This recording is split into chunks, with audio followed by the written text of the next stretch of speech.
For more in-depth tutorials, behind the scenes, early access, art critiques, and exclusive art content, make sure to join the Patreon, like right now. That's what the good stuff is. So go. Today, we are going to be learning how to draw speed lines, okay? And what speed lines are is pretty much, let's say if you're making a manga, let's say if you're making a comic book, let's say you want to draw a fight scene, all right? I'll be showing you how to get that motion, you know, them good jabs, you feel me? Like, because one thing I can tell you is that speed lines will literally will help a lot whenever you're trying to create dynamic movement. And I'm gonna be giving you guys some tips on how to do them. You know, so make your comic books look cool, make your action scenes look cool, make your comic books, you know, stand out. Let's get started. Okay, so right here I have an example of one way I use speed lines. I use speed lines a lot with this one in particular. She's like kicking downward, and I'm just pretty much show you how this works. First, I drew out the entire hand regularly. Then I erased some parts of it, and I used this method where I would just make these very zigzaggedy lines, okay, in order to create that motion, okay. Most people think that speed lines are just a whole bunch of lines that go into the drawing, and that works too. But also, you have to remember that the body is also going to have speed lines on it as well, okay? So instead of just drawing a straight line like I would usually do, let's say if I lighten this right here, okay? How it would normally look is the neck would be right here. Oops, sorry, let me get different layer. Is the neck would be right here, and then it would be a smooth line like that, okay?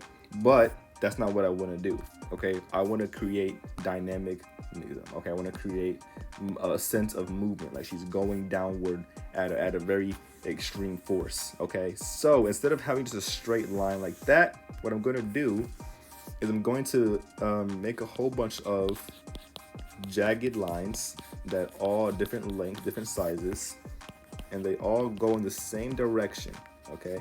And make sure that they vary in length and in size, okay? And that's pretty much the effect you want to go for, all right? Making these lines, and instead of making the line look like it's just a straight line, you're going to be pretty much breaking that line up, okay? Kind of like you know, just very zigzaggedy, scratchy lines. And that's the best way to create speed lines whenever you are doing a fight scene, okay? And just like this, you know, create these lines. It's gonna all be going, no matter what angling. The lines are not gonna be going any direction. They're not gonna be going sideways. They're not gonna be going any other direction except for up, okay?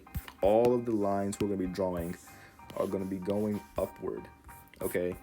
Which means that we're going to have each singular line in that direction, all right? And as you can see, okay, if I get rid of that, this is how it should look, okay? The other pages, as you can see, I also added a whole bunch of lines in the background, and of course I added in some onomatopoeia, which is pretty much the sound effects that I did big old zoom, and I put in the background just to show the motion she's going in, okay? So using onomatopoeia will also help whenever you're creating a comic book. You can see I did boom. I even made the boom look like it's moving. I even made the boom look like it's dynamic with a scratchy line method, okay? And remember, when you're drawing your lines, make sure they're all going back, okay? When it comes to moving, you know, when it comes to when we get to the actually putting the dynamic poses on there, okay? As you can see, very crazy. The hair is gonna be pretty much going backward like this, okay? There's gonna be a strand coming back, okay? So using this method works well when it comes to comic books, okay? It doesn't work well when you're, you know, when you're starting to actually, you know, make clean line art if you want to color it, okay? Because when you start coloring things, it's gonna be a pain in the ass to get it looking nice because there's so many lines you gotta deal with. You want to outline it and then go off and a nice brushing stroke, come back, do the same thing, making that, as you can see, it makes like a small arc and then go out quickly, okay? and then go out quickly. Then I follow the rest of the arm using these brushy strokes. All right, as you can see, I'm using the chicken scratch method. This is what I meant by making it look cool when you're doing manga style art. Okay, if you're not planning on coloring it, if you're not planning on coloring your artwork, then chicken scratching is probably one of the coolest methods you can do. Okay, as you can see, boom, just like that, you got the line art.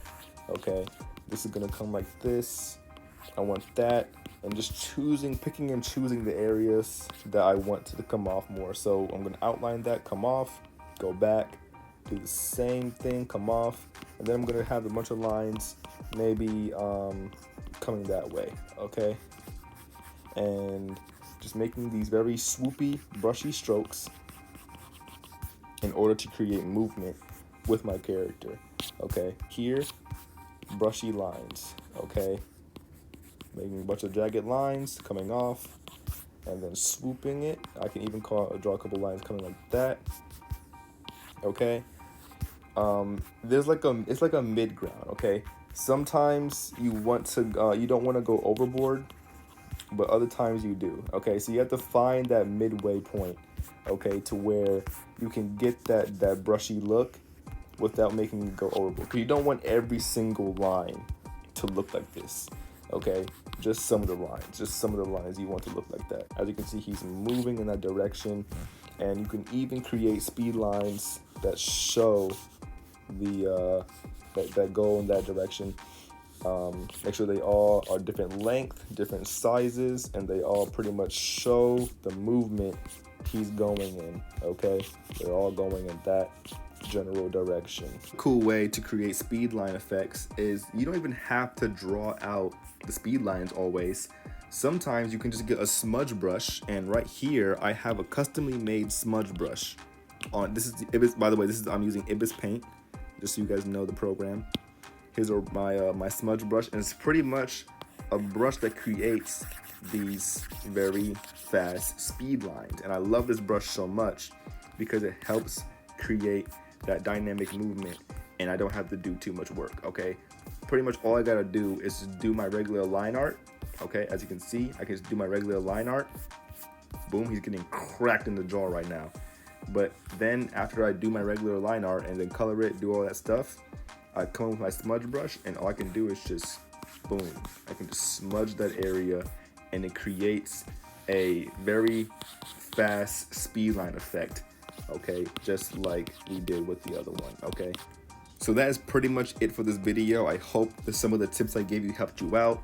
Like I said, I go way more into depth onto these topics on my Patreon page. Sometimes they can go hours long, sometimes they can go from like 20 minutes long. Okay, it depends, but pretty much anything y'all want to learn, I will show you how to do that on the Patreon. Appreciate all the support, by the way. Shout out to all the Patreons I have so far. Okay, we are 200 strong. Let's go. And yeah, that is pretty much how you create speed lines. I hope this video helped you out, and I'll see you guys next time.